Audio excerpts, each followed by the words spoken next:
La crue de 90, elle était spectaculaire, mais pratiquement chaque année, je veux dire, sans se tromper, qu'on avait une crue, et moi j'habitais pendant une certaine période Faubourg-Tonachage là derrière, l'eau chaque année rentrait dans la cave.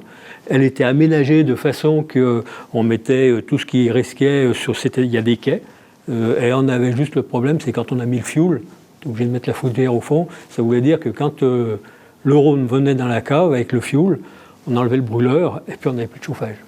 En 90, ce qui a fait le gros coup, c'est effectivement ce qui a été dit, c'est que les chutes de neige et le Redoux.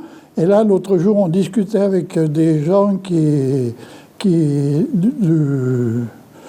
des gens de la CNR qui sont venus parler un peu des inondations et qui disaient que c'était souvent les affluents plutôt que le Rhône. Et là, en 90, le Fier qui drainait toute la partie montagneuse et la partie neigeuse a été débordé et c'est lui qui a provoqué en quelque sorte l'inondation. En 90, ça a pris tout le monde de court, quoi.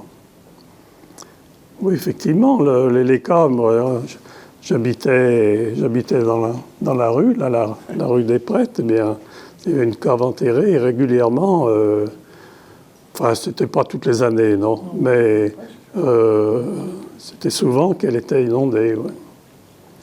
Mais les gens le prenaient, c'était pas, il n'y avait pas d'affolement, hein,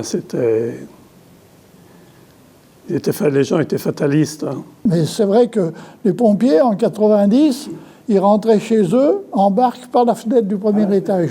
Ils avaient une barque et ils rentraient. C'était vraiment...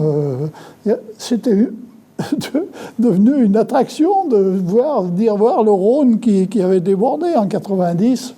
Lorsqu'il y a un événement, donc notamment qu'il y a une crue, une inondation, logiquement, ça ne va pas se passer en 5 minutes. Il y aura quand même un temps de latence où on peut réagir bien en amont et anticiper. Je me rappelle toujours le capitaine des pompiers qui disait « Le feu, on peut le combattre, mais l'eau, on ne peut rien faire ».